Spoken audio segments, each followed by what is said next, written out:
Hello buddies, நம்ம தொடர்ந்து polity previous year question paper பார்த்துட்ருக்கோம். வாங்க இந்த வீடியோக்குள்ளே போகலாம். மதசார்பற்ற நாடு என்ற வார்த்தை இந்திய அரசியலமைப்பின் முகவரியில் சேர்க்கப்பட்டதாக ஏற்படுத்தப்பட்ட டேஸ் திருத்தமாகும். இது எப்பயுமே 42வது அரசியலமைப்பு திருத்தம். இந்த 42வது அரசியலமைப்பு திருத்தத்தை நீங்கள் எவ்வளவு டீட்டெயில்டாக படிக்க முடியுமோ படித்து வச்சுக்கிங்க. ஏன்னா ஒவ்வொரு எக்ஸாம்லேயும் இந்த 42வது அரசியலமைப்பு சட்ட திருத்தம், 44வது அரசியலமைப்பு சட்ட திருத்தம், 86, 52வது, 61, 68, அப்புறமேல 10, 11, 12 ஆகியவை இதில் நிறைய கேட்குறாங்க. அப்புறம் ஜிஎஸ்டி குறித்து கேட்குறாங்க. இதெல்லாம் பார்த்து வச்சுக்கோங்க. என்னென்ன சட்ட திருத்தம் முக்கியமாக படிக்கணும் அப்படின்னா, 1வது சட்ட திருத்தம், 7வது, 10, 11, 12, 14, 36, 42, 44, 52, 61, 68, 86, 74, 73, 101 to 104, அப்புறம் 97வது சட்ட திருத்தமும் 100வது சட்ட திருத்தமும் படித்து வச்சுக்கோங்க. அடுத்தது இதெல்லாம் மோஸ்ட் இம்பார்ட்டன்ட். இதை படிச்சுட்டு முக்கியமாக எக்ஸ்ட்ரா இருக்கிறதெல்லாம் நீங்கள் பார்த்து படித்து வச்சுக்கோங்க. இதெல்லாம் மோஸ்ட் இம்பார்ட்டன்ட். இதை அதிகமாக படித்து வச்சுக்கோங்க.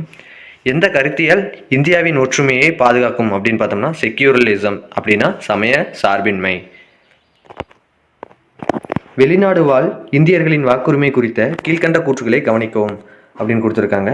எது தவறு அப்படின்னு பார்த்தோம்னா 2 மற்றும் 4 தவறு. என்ன பார்த்தோம்னா, வாக்காளர் அடையாள அட்டை வழங்கப்பட்ட வெளிநாடு வாழ் இந்தியர் மட்டுமே வாக்களிக்க முடியும் அப்படிங்கிறது. வெளிநாடு வாழ் இந்தியர் தபால் மூலம் வாக்களிக்கலாம், அதுவும் தவறான விடை தான். மற்றவை பாருங்க, வெளிநாடு வாழ் இந்தியர்கள் நாடாளுமன்றம், மாநில சட்டமன்ற தேர்தலில் வாக்களிக்கலாம். வாக்குச்சாவடியில் அசல் கடவுச்சீட்டு காண்பிக்கப்பட வேண்டும் அப்படிங்கிற 2ம் சரியான விடை. இது நிறைய ப்ராசஸ் இருக்குது. இதை நான் உங்களுக்கு சிம்பிளாக சொல்கிறேன். முதல்ல வாக்காளர் பட்டியல் தேர்தல் அறிவிக்கிறதுக்கு முன்னாடியே விட்டுருவாங்க.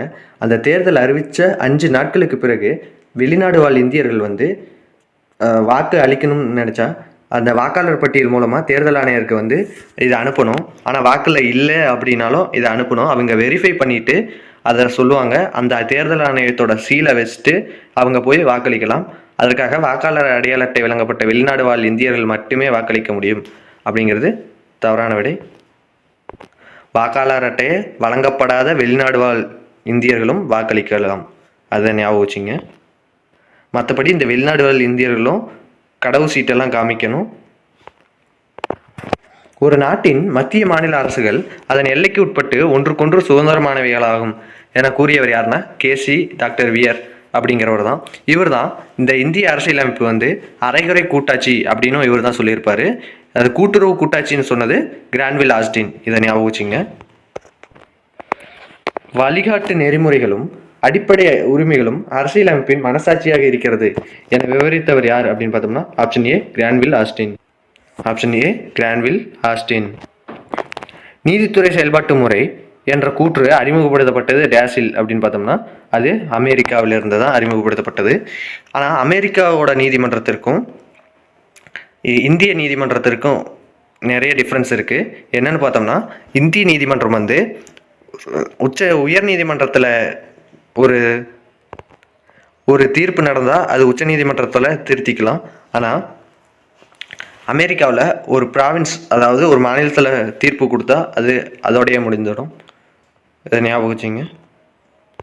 அந்த தீர்ப்பை மாற்ற முடியாது. இந்த கேள்வியில் ஒரு ட்விஸ்ட் இருக்குது.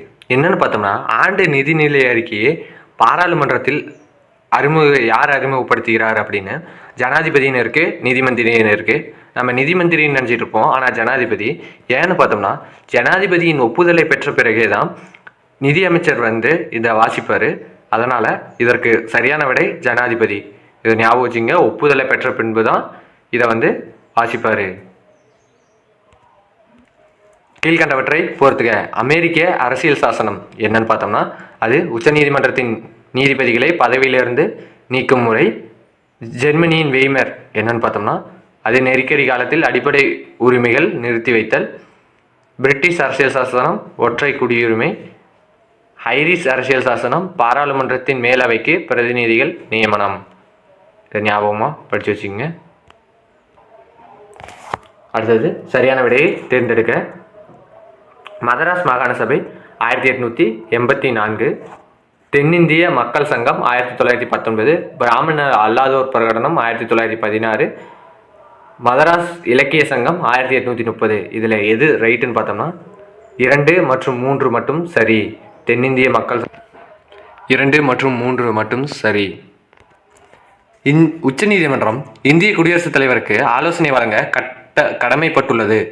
இந்த இந்திய அரசியலமைப்பு எந்த சட்டத்தில் இதனை குறிப்பிடுகிறது அப்படின்னு பார்த்தோம்னா 143. அடுத்தது மத்திய பட்டியல் உள்ளடக்கியது எத்தனைன்னு பார்த்தோம்னா 97 இனங்கள். 97 சப்ஜெக்ட் தான் மத்திய பட்டியலில் இருக்குது. யூனியன் லிஸ்ட்டில் 97 இருக்குது.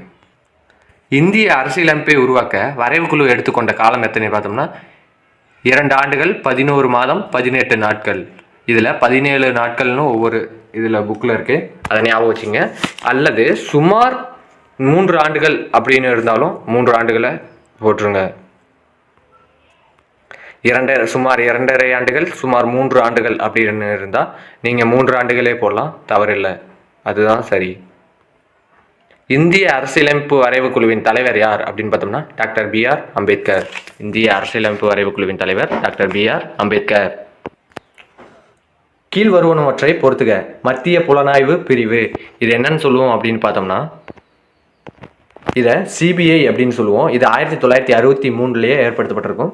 அடுத்து மத்திய கண்காணிப்பு ஆணையம் சென்ட்ரல் விஜிலன்ஸ் கமிஷன், இது 1964 தான் ஏற்படுத்தப்பட்டிருக்கும். முதல் லோக்பால் வரைவு லோக்சபாவில் அறிமுகம் எப்படின்னு பார்த்தோம்னா 1968. அகில இந்திய சேவை நடத்தை விதி எப்படின்னு பார்த்தோம்னா 1954.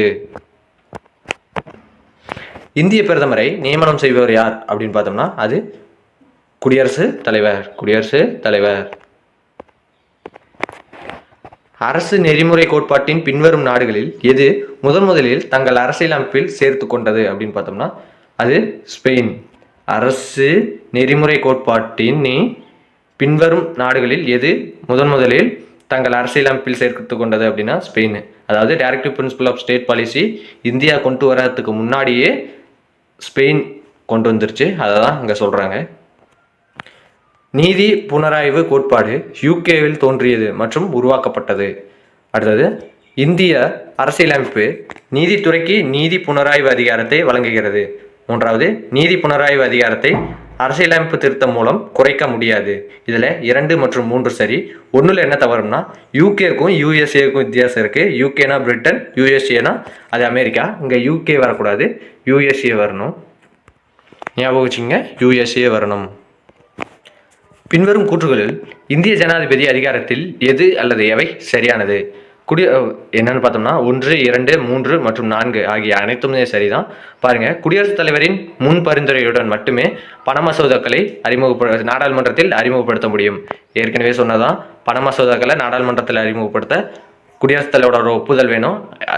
அடுத்தது நாட்டின் நிதி நிலைத்தன்மை அல்லது கடன் அச்சுறுத்தலுக்கு உள்ளாகும் போது குடியரசுத் தலைவர் நிதி அவசர நிலையை அறிவிக்க முடியும். நம்ம இதில் ஒரு தடவைக்கு வரும் நிதி அவசர நிலை வந்ததில்லை. ஆர்டிக்கல் 360. குடியரசுத் தலைவர் தனது அலுவலகத்தின் அதிகாரங்கள் மற்றும் கடமைகளை பயன்படுத்துவதற்கு எந்த ஒரு நீதிமன்றத்தின் முன் பொறுப்பாளி அல்ல. யூனியன் பிரதேசங்களின் நிர்வாகத்திற்கு குடியரசுத் தலைவர் பொறுப்பானவர். இது அனைத்துமே சரியான விடை. அடுத்ததா அடிப்படை கடமைகள் குறித்த கீழ்காணும் சொற்றொடர்களை சரியானவை எவை? அடிப்படை கடமைகள் அரசியலமைப்பின் விதி 51A கொடுக்கப்பட்டுள்ளது. இது சரியான விடை தான். 11வது அடிப்படை கடமையை 86வது சட்ட திருத்தம் 2002 பட்டியலில் சேர்க்கப்பட்டுள்ளது. அதுவும் சரிதான். அறிவியல் மனப்பான்மை வளர்த்தல் ஒரு அடிப்படை கடமை அல்லன்னு கொடுத்துருக்காங்க. நீங்கள் அடிப்படை கடமைன்னு மட்டும்தான் படிச்சிருப்பீங்க, அடிப்படை கடமை அல்ல அப்படின்னு கொடுத்துருக்காங்க. இது தவறான விடை. இதில் 51A சப் கிளாஸில் 51A 1ன்னு இருக்கும், 51AB அதுமாரி இருக்கும், 51C 51D அதுமாரி, அதெல்லாம் படித்து வச்சுக்கோங்க. இந்த அறிவியல் மனப்பான்மை எதில் வரும் அப்படிங்கிறத கமெண்ட் செக்ஷனில் சொல்லுங்கள். மொத்தம் 11 கடமை இருக்குது, அதை நல்லா படித்து வச்சுக்கோங்க. இதில் கேங்கிறது தான் கடைசியாக 11வது கடமை. கிபி 1945 நேதாஜி சுபாஷ் சந்திர போஸ் மர்மமான முறையில் இறப்பதை தொடர்ந்து ஒரு நபர் குழு தலைமையின் கீழ் விசாரணை நடத்துவதென இந்திய அரசாங்கம் முடிவெடுத்த சமயத்தில் அன்றைய உச்சநீதிமன்ற தலைமை நீதிபதி டேஸின் பெயரை பரிந்துரைத்தார் அப்படின்னு பார்த்தோம்னா ஜிடி கோஸ்லா. நில குத்தகை சீர்திருத்த சட்டத்தின் குறிக்கோள் இதை நம்ம ஏற்கனவே பார்த்துட்டோம். இடைத்தரகர்களை நீக்குவது. இதில் மொத்தம் முன்னாடி இருந்த கொஸ்டினில் மொத்தம் 3 வரும். ஆனால் இதில் இடைத்தரகர்களை நீக்குவது மட்டும்தான் வந்திருக்கு, ஞாபகம் வச்சுங்க. பின்வருவனவற்றுள் இந்திய நிதி ஆணையத்தின் செயல்பாடு எது அப்படின்னு பார்த்தோம்னா அது வரிகளை நிகர வருவாயின் பங்கீடுகள் ஒதுக்கீடு, மானியங்களை நிர்வகிக்கும் கொள்கைகளை வகுத்தல், மத்திய மாநில அரசுகளுக்கிடையே உள்ள நிதியுறவை பார்ப்பது அப்படிங்கிறது சரியான விடை. இப்போ 16வது நிதி ஆணையம் வந்திருக்கு. அந்த ஆணையத்தோட தலைவர் யாருன்னு சொல்லுங்கள். இது இம்பார்ட்டண்டான கரண்ட் அஃபேர்ஸ். அவங்க எதற்கு முக்கியத்துவம் கொடுத்துருக்காங்க அப்படிங்கிறதையும் சொல்லுங்கள். அதுவுமே மிக முக்கியமாக இம்பார்ட்டன்ட் தான். கீழ்கண்டவற்றை பொறுத்துக்க. பொருட்கள் சட்டமும் அதோட ஆண்டுகளும் கொடுத்துருக்காங்க. விசாரணை ஆணைய சட்டம் எப்போன்னு பார்த்தோம்னா 1952. மத்திய குடிமை பணிகள் நடத்தை விதிகள் எப்போன்னு பார்த்தோம்னா 1964. பொது பணியாளர்கள் விசாரணை சட்டம் 1850 கொண்டு வந்திருப்பாங்க. அகில இந்திய பணிகள் நடத்தை விதிகள் 1968. பாருங்க, மொத்தம் 4மே ஒன்றுக்கொன்று இம்பார்ட்டன்ட் தான். விசாரணை ஆணைய சட்டம், அடுத்தது பொது பணியாளர்கள் விசாரணை சட்டம். விசாரணை ஆணைய சட்டம் எப்போன்னு பார்த்தோம்னா 1952. அதுவே பொது பணியாளர்கள் விசாரணை சட்டம் எப்படின்னு பார்த்தோம்னா 1850. மத்திய குடிமை பணிகள் நடத்தை விதிகள் 1964. அகில இந்திய பணிகள் 1968. கண்டோன்மெண்ட் வாரியத்தை பற்றிய கீழ்கண்டவற்றுள் எது அல்லது எவை சரி அப்படின்னு பார்த்தோம்னா ஒன்று மட்டும்தான் சரியானது. இராணுவம் வரையறுக்கப்பட்ட இவ்விடத்தில் நிரந்தரமாக நிறுத்தப்பட்டிருக்கும் அப்படிங்கிறது தான் கண்டோன்மெண்ட் வாரியம். இந்திய அரசியலமைப்பு திருத்த சட்டம் கூட்டுறவு சங்கங்களை ஊக்குவிப்பதற்காக பிரிவு 43B இணைத்தது. இதில் எதுன்னு பார்த்தோம்னா 97வது சட்ட திருத்தம் 2011. இதை ஞாபகம் வச்சுங்க. கீழே கொடுக்கப்பட்ட அடிப்படை உரிமைகளில் எது தவறானது அப்படின்னு பார்த்தோம்னா அரசியலமைப்பின் மூலம் தீர்வு காணும் உரிமை அப்படிங்கிறது தான் தவறானது. இது அடிப்படை உரிமைகளில் தான் கொடுத்து வச்சிருப்பாங்க. ஆனால் சமத்துவ உரிமை, சுரண்டலுக்கு எதிரான உரிமை, சுதந்திர உரிமை அப்படிங்கிறது அந்த ஒரு 6 உரிமையை வரையறுத்து அதில் மூலமாக வச்சுருப்பாங்க. அதில் இந்த அரசியலமைப்பு மூலம் தீர்வு காணும் உரிமை அப்படிங்கிறது தவறான விடை. கீழ்காண்பவைகளில் எது ஒன்றிய பிரதேசங்களின் முந்தைய பெயர்கள் கிடையாது அப்படின்னு பார்த்தோம்னா அது தனித்துவமான மத்திய பகுதிகள் அப்படிங்கிறது. இதில் பகுதி A, B, C, D அப்படின்னு இருக்கு. அட்டவணையில் சேர்க்கப்பட்ட மாவட்டங்கள், தலைமை ஆணையர்களின் மாகாணங்கள், பகுதி C மற்றும் பகுதி D அப்படின்னு இருக்கு. இதில் தனித்துவமான மத்திய பகுதிகள் அப்படிங்கிறது இதில் தவறான விடை. இதோட இந்த வீடியோ முடியுது. இந்த வீடியோ பிடிச்சிருந்தா லைக் பண்ணுங்கள், ஷேர் பண்ணுங்கள், சப்ஸ்கிரைப் பண்ணுங்கள். இன்னும் நான் எப்படி இம்ப்ரூவ் பண்ணிக்கலாம் அப்படிங்கிறதையும் உங்களுக்கு எப்படி தேவை அப்படிங்கிறதையும் கமெண்ட் செக்ஷனில் சொல்லுங்கள். இதையே நான் விரிவாக சொல்ல பார்க்குறேன். நன்றி. தேங்க்யூ ஃபார் வாட்சிங்.